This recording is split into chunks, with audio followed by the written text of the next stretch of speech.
నమస్తే welcome to స్టావియా TV నేను శ్రీదేవి ముందుగా హెడ్లైన్స్ చూద్దాం తెల్లాపూర్ చౌరస్తాలో ఆమరణ నిరాహార దీక్షకు దిగిన తెల్లాపూర్ కౌన్సిలర్ కొల్లూరి భారత్ గద్దర్ విగ్రహం ఆవిష్కరణకు అనుమతి ఇవ్వాలని డిమాండ్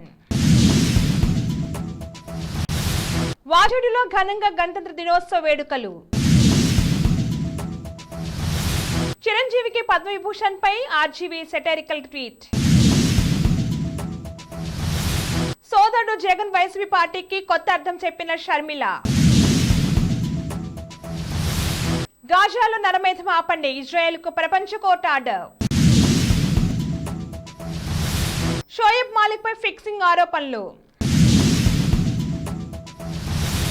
వివిధ రాష్ట్రాలకు ఎన్నికల ఇన్ఛార్జ్ నియమించిన బీజేపీ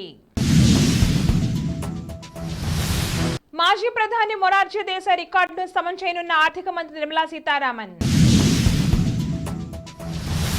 చాప కింద నీరులా అంగన్వాడీ సెంటర్లో దోపిడీ ఎమ్మెల్సీలుగా కోదండరాం అమీర్ అలీ ఖాన్ అధికారిక ఉత్తర్వులు జారీ ప్రజా యుద్ధ నౌక గద్దర్ విగ్రహావిష్కరణ అడ్డుకుంటున్నారని పలువురు ప్రజా సంఘాల నేతలు ఆవేదన వ్యక్తం చేశారు. ఈ సందర్భంగా తెల్లాపూర్ కౌన్సిలర్ కొల్లూరి భారత్ ఆధ్వర్యంలో నిరసన చేపట్టి అనంతరం ఆమరణ నిరాహార దీక్షకు దిగారు. ఈ నెల 31న గద్దర్ జయంతి సందర్భంగా అదే రోజు అతని విగ్రహావిష్కరణను తెల్లాపూర్ చౌరస్తాలో నిర్వహిస్తున్నట్లుగా తెలిపారు. గ్రామ పంచాయతీ తీర్మానం ఉన్నప్పటికీ హెచ్ఎండీ అధికారులు దీన్ని అడ్డుకుంటున్నారని ఆరోపణ చేశారు. గతంలో ప్రతిపక్షంలో ఉన్న కాంగ్రెస్ పార్టీ నాయకులు ప్రస్తుత డిప్యూటీ సీఎం బట్టి విక్రమార్క రాబోయేది కాంగ్రెస్ ప్రభుత్వంలో ఖచ్చితంగా గద్దర్ విగ్రహం నిర్మిస్తామని చెప్పినప్పటికీ హెచ్ఎండీ దీన్ని ఎందుకు అడ్డుకుంటుందో సమాధానం చెప్పాలన్నారు. ప్రభుత్వం దీనిపై చొరవ తీసుకుని న్యాయం చేయాలన్నారు. విగ్రహావిష్కరణకు అనుమతి వచ్చే వరకు తన దీక్ష కొనసాగుతుందని భరత్ తెలిపారు. లేని పక్షంలో ఈ ఉద్యమాన్ని మరింత ఉధృతం చేస్తామని హెచ్చరించారు. గద్దర్ విగ్రహాన్ని తెల్లాపూర్ మున్సిపాలిటీలో పెట్టాలని ఏకగ్రీవ మున్సిపాలిటీలో కాంగ్రెస్, టీఆర్ఎస్, మిగతా పార్టీలు, ఇండిపెండెంట్లు కలిసి ఏకగ్రీవ తీర్మానం చేసుకొని విరాళాలు సేకరించి ఏర్పాటు చేసినటువంటి ఈ విగ్రహాన్ని హెచ్ఎండిఏ అధికారులు పోలీసుల మద్దతుతో దీన్ని కూల్చే ప్రయత్నం చేస్తున్నారు. కాబట్టి దీన్ని కూల్చనివ్వకుండా దీన్ని కూల్చొద్దు. ఇక్కడ గతంలో సిఎల్పి లీడరు ఇచ్చిన హామీల వరకు 10 రోజులటువంటి సంతాప సభలు ప్రకటించి సంతాప సభ రోజు రికార్డెడ్ స్టేట్మెంటు అప్పటి సిఎల్పి లీడరు ఇప్పుడు డిప్యూటీ సీఎం గారు ఉన్నటువంటి బట్టి విక్రమార్క గారు మా ప్రభుత్వం వస్తే 50 ఎకరాల భూమిని ఇక్కడ కేటాయించి గద్దర్కు శృతివనం ఏర్పాటు చేస్తాం, తర్వాత గలా విజ్ఞాన కేంద్రం ఏర్పాటు చేస్తామని చెప్పి ఇచ్చిండు.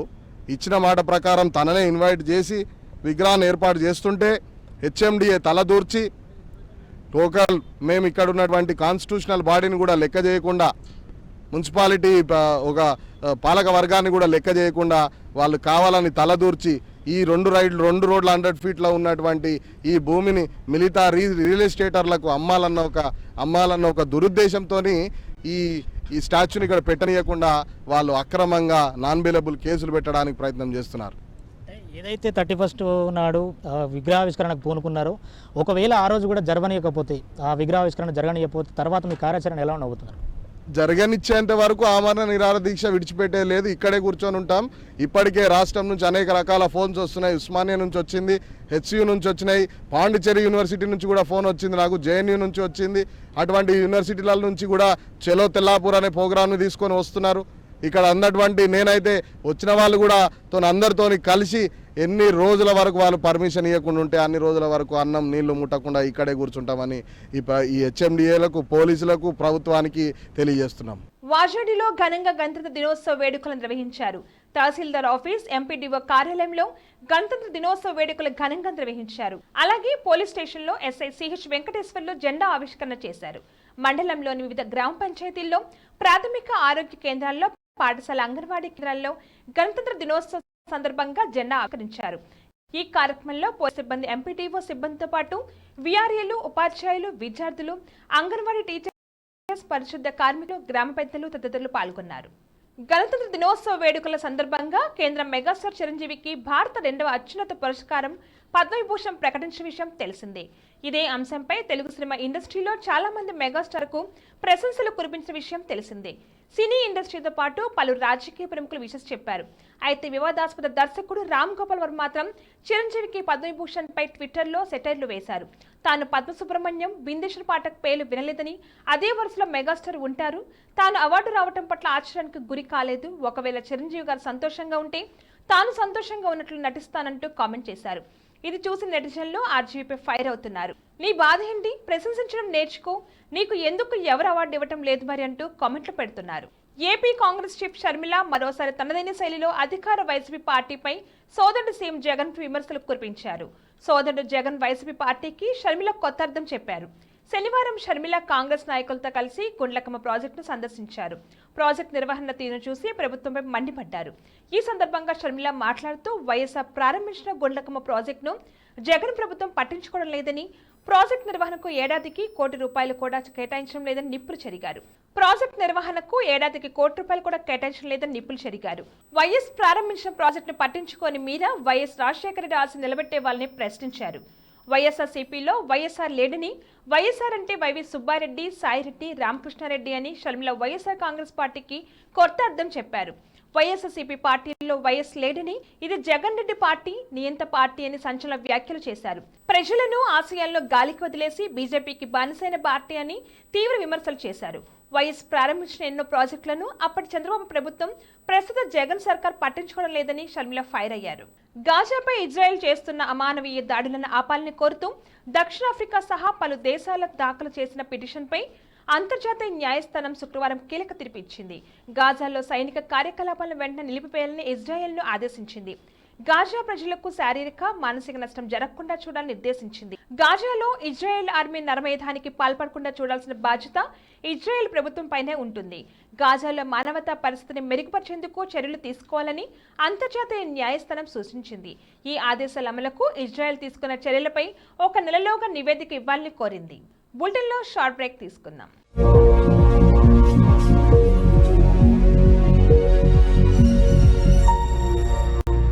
నమస్తే. ఈ రోజు మీకోసం ఒక అద్భుతమైన ఆఫర్ని తెలియజేయడానికి మీ ముందుకు వచ్చేసాం. ప్రస్తుతం మార్కెట్లో ఒక కొత్త ఇల్లు కొనాలి అంటే మనం ఎన్నో రకాలుగా సెర్చ్ చేస్తూ ఉంటాం, ఎన్నో ఫీచర్స్ని మనం చూస్తూ ఉంటాం. అందుకే మా నుంచి ఈ ఆఫర్ మీకోసం. 45 లక్షలకే మీ సొంత ఇంటి కలని నెరవేర్చుకుందాం. ఈ బ్యూటిఫుల్ విజువల్స్ షాద్ నగర్ టౌన్ హైవేకి ఆనుకొని అండ్ మోస్ట్ పాపులర్ ల్యాబ్స్ కి ఆపోజిట్ లో ఈ వెంచర్ ఉంటుంది. ఎంట్రన్స్ ఏరియా చూశారు కదా ఎంత బ్యూటిఫుల్ గా ఉందో. స్పెక్ట్రా సిటీ ఇదొక గేటెడ్ కమ్యూనిటీ.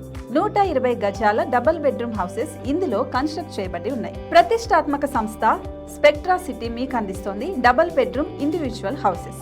టోటల్ హౌస్ వచ్చేసి మనకు 120 స్క్వేర్ యార్డ్స్ లో ఉంది, అంటే 120 గజాలు.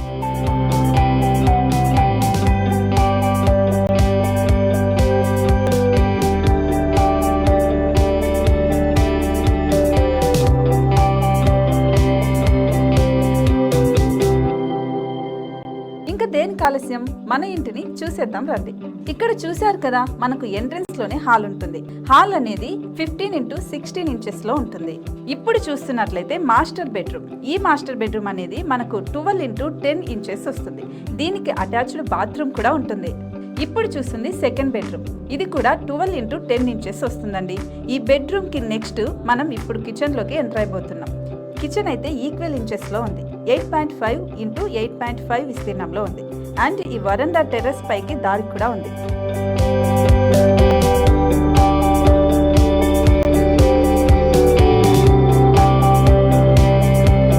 టెర్రస్ పై నుంచి వ్యూ చూశారు కదండి, ఎంత బ్యూటిఫుల్ గా ఉందో. ఇలాంటి ప్రశాంతమైన వాతావరణం అనేది మనకు సిటీ నుంచి 38 కిలోమీటర్ల దూరంలోనే ఉంటుంది.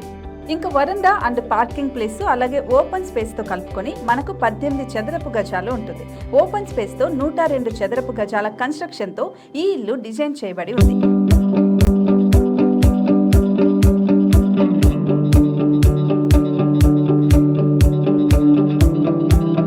మొత్తం gated community and present 70 houses మనకు కన్స్ట్రక్ట్ చేసి ఇస్తున్నారు.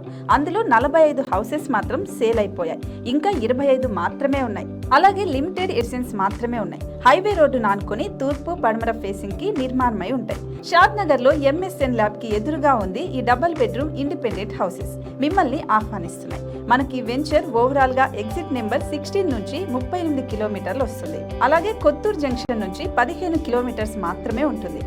షాద్ నగర్ మున్సిపాలిటీ పరిధిలో నేషనల్ రిమోట్ సెన్సింగ్ కి ముందే ఈ వెంచర్ ఉంటుంది. నగర కాలుష్యానికి దూరంగా స్వచ్ఛమైన ప్రకృతికి దగ్గరగా రూపుదిద్దుకున్న సుందరమైన డబుల్ బెడ్రూమ్ ఇండిపెండెంట్ హౌసెస్ ఇవి ఇప్పుడు సొంతం చేసుకోవడానికి సంసిద్ధంగా ఉన్నాయి. కేవలం 45 లక్షలకే సరసమైన ధరలతో మిమ్మల్ని ఆహ్వానిస్తున్నాయి. ఇంకెందుకు ఆలస్యం, కింద స్క్రోల్ అవుతున్న నెంబర్కి డయల్ చేయండి. వెంటనే సైట్ విజిట్ స్లాట్ ని బుక్ చేసుకోండి. మీ సొంతింటి కలని నెరవేర్చుకోండి.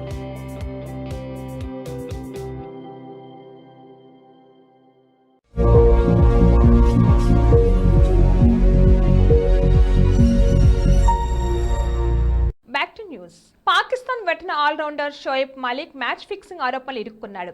బంగ్లాదేశ్ ప్రీమియర్ లీగ్ లో పార్చూన్ బర్షిలో ఆటగాడిన మాలిక్ ఈ నెల 22న ఖుల్నా టైగర్స్ తో జరిగిన మ్యాచ్ లో ఒకే ఓవర్లో 3 నోబాల్స్ వేయడం సందేహాలకు తావిచ్చింది.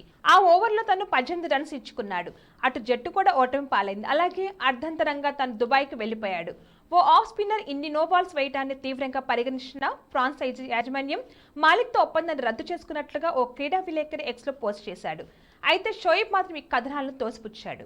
3-4 నెలల్లో పార్లమెంట్ ఎన్నికల నేపథ్యంలో పలు రాష్ట్రాలకు బీజేపీ ఎన్నికల ఇన్ఛార్జ్ నియమించింది. తెలంగాణ అసెంబ్లీ ఎన్నికల ఇన్ఛార్జిగా వ్యవహరించిన ప్రకాష్ జవదేకర్ను కేరళ ఇన్ఛార్జిగా నియమించింది. అండమాన్ నికోబార్కు సత్యకుమార్, అరుణాచల్ ప్రదేశ్కు అశోక్ సింఘాల్, చండీగఢ్కు విజయ్ భాన్ రూపాయిని, గోవాకు ఆశిష్ సూద్, డయ్యూ డమన్కు పూర్ణేష్ మోదీ, హర్యానాకు బిప్లవ్ కుమార్ దేవ్, హిమాచల్ ప్రదేశ్కు శ్రీకాంత్ శర్మలను నిర్మించారు. జమ్మూ కాశ్మీర్కు తరుణ్ చుగ్, జార్ఖండ్కు లక్ష్మీకాంత్ బాజ్పేయి, కర్ణాటకకు రాధామోహన్ దాస్ అగర్వాల్, లడఖ్కు తరుణ్ చుగ్, లక్షద్వీప్కు అరవింద్ మీనన్, మధ్యప్రదేశ్కు మహేంద్ర కుమార్ సింగ్, ఒడిశాకు విజయపాల్ సింగ్ తోమర్, పుదుచ్చేరికి నిర్మల కుమార్, పంజాబ్కు విజయ్ బాబ్ రూపాని, సిక్కింకు దిలీప్ జైస్వాల్, తమిళనాడుకు అరవింద్ మీనన్ను, ఉత్తరప్రదేశ్కు వైజయంజయ్ పాండా, ఉత్తరాఖండ్కు దుష్యంత్ కుమార్, వెస్ట్ బెంగాల్కు మంగళ్ పాండేలను నియమించారు. ఫిబ్రవరి 1న మధ్యంతర బడ్జెట్ 2024 ప్రవేశపెట్టేందుకు కేంద్ర ప్రభుత్వం సమాయత్తమవుతుంది. కేంద్ర ఆర్థిక మంత్రి నిర్మలా సీతారామన్ వరుసగా 6వసారి బడ్జెట్ను సమర్పించనున్నారు. ఫిబ్రవరి 1న బడ్జెట్తో వరుసగా 6 సార్లు బడ్జెట్ను ప్రవేశపెట్టిన వ్యక్తిగా ఆమె నిలవనున్నారు. ఈ విషయంలో మాజీ ప్రధానమంత్రి మొరార్జీ దేశాయ్తో సమంగా సీతారామన్ నిలవనున్నారు. మొట్టమొదటి పూర్తికాల మహిళా ఆర్థిక మంత్రి సీతారామన్ ఇప్పటివరకు 5 సార్లు వార్షిక బడ్జెట్ సమర్పించారు. 1వ తారీఖున ప్రవేశపెట్టిన మధ్యంతర లేదా ఓట్ ఆన్ అకౌంట్ బడ్జెట్తో 6 సార్లు ప్రవేశపెట్టినట్లుగా అవుతుంది. ఇప్పటి వరకు అత్యధిక సార్లు బడ్జెట్ ప్రవేశపెట్టిన వ్యక్తిగా మొరార్జీ దేశాయ్ అగ్రస్థానంలో ఉన్నారు. మాజీ ప్రధాని మన్మోహన్ సింగ్, అరుణ్ జైట్లీ, పి చిదంబరం, యశ్వంత్ సిన్హా వరుసగా 5 సార్లు బడ్జెట్ను ప్రవేశపెట్టగా వీరందరినీ సీతారామన్ అధిగమించనున్నారు. జోగులాంబ, గద్వాల్ జిల్లా రేకులపల్లి గ్రామ పరిధిలో ప్రభుత్వ పాఠశాల నందు అంగన్వాడీ సెంటర్లో చాప కింద నీళ్ల దోపిడీ జరుగుతుంది. ఈ సెంటర్కు సంబంధించిన టీచర్, వర్కర్ కలిసి తప్పుడు లెక్కలు నమోదు చేసి ప్రభుత్వానికి తప్పుడు రిపోర్ట్ సమర్పించి అక్కడి వస్తు సామాగ్రిని దోపిడీ చేస్తున్నారు. సెంటర్ను నడిపించకపోయినా ఒక 4 రోజుల ముందుగానే నడిపించినట్లుగా పిల్లల సంఖ్యలో కూడా తప్పుగా నమోదు చేసి రిపోర్ట్ తయారు చేసి ఇలా పసిపిల్ల కడుపులు కొడుతున్నారు. ఇలాంటి వారిపై ప్రభుత్వ అధికారులు చర్యలు తీసుకోవాలని ప్రజలు కోరుకుంటున్నారు. ఈ సెంటర్లో 21 మంది పిల్లలు, డెలివరీ అయిన స్త్రీలు 4, 2 గర్భిణీ స్త్రీలు ఉన్నారు. ఖాళీగా ఉన్న 2 నామినేటెడ్ ఎమ్మెల్సీ పదవులకు ప్రొఫెసర్ కోదండరాం, జర్నలిస్ట్ అమీర్ అలీ ఖాన్ పేర్లను ఆమోదిస్తూ గవర్నర్ సంతకం చేశారు. రాష్ట్ర ఎన్నికల ప్రధానాధికారి వికాస్ రాజ్ దీన్ని ధృవీకరించారు. ఈ మేరకు రాష్ట్ర ప్రభుత్వం నుంచి అధికారిక ఉత్తర్వులు విడుదలయ్యాయి. గతంలో నామినేటెడ్ ఎమ్మెల్సీలుగా ఉన్న డి రాజేశ్వరరావు, ఫారూక్ హుస్సేన్ పదవీకాలం గతేడాది మే 20న పూర్తి కావడంతో ఆ స్థానాల్లో వీరిద్దరిని నియమించేలా గవర్నర్ నిర్ణయం తీసుకుంది. 6 ఏళ్ల పాటు ప్రొఫెసర్ కోదండరాం, అమీర్ అలీ ఖాన్ ఈ పదవుల్లో కొనసాగనున్నారు. బులెటిన్ హెడ్లైన్స్ మరొకసారి. తెల్లాపూర్ చౌరస్తాలో ఆమరణ నిరాహార దీక్షకు దిగిన తెల్లాపూర్ కౌన్సిలర్ కొల్లూరి భారత్. గద్దర్ విగ్రహం ఆవిష్కరణకు అనుమతి ఇవ్వాలని డిమాండ్. వాజేడులో ఘనంగా గణతంత్ర దినోత్సవ వేడుకలు. చిరంజీవికి పద్మవిభూషణ్ పై ఆర్జీవీ సెటైరికల్ ట్వీట్. సోదరుడు జగన్ వైసీపీ పార్టీకి కొత్త అర్థం చెప్పిన షర్మిల. గాజాలో నరమేధం ఆపండి, ఇజ్రాయెల్కు ప్రపంచ కోర్టు ఆర్డర్. షోయబ్ మాలిక్ పై ఫిక్సింగ్ ఆరోపణలు. వివిధ రాష్ట్రాలకు ఎన్నికల ఇన్ఛార్జ్ నియమించిన బీజేపీ. మాజీ ప్రధాని మొరార్జీ దేశాయ్ రికార్డును సమం చేయనున్న ఆర్థిక మంత్రి నిర్మలా సీతారామన్. చాప కింద నీరులా అంగన్వాడీ సెంటర్లో దోపిడీ. ఎమ్మెల్సీలుగా కోదండరాం, అమీర్ అలీ ఖాన్ అధికారిక ఉత్తర్వులు జారీ. ఇవి ఇవాల్టి bulletin updates. Keep watching స్టావియా TV.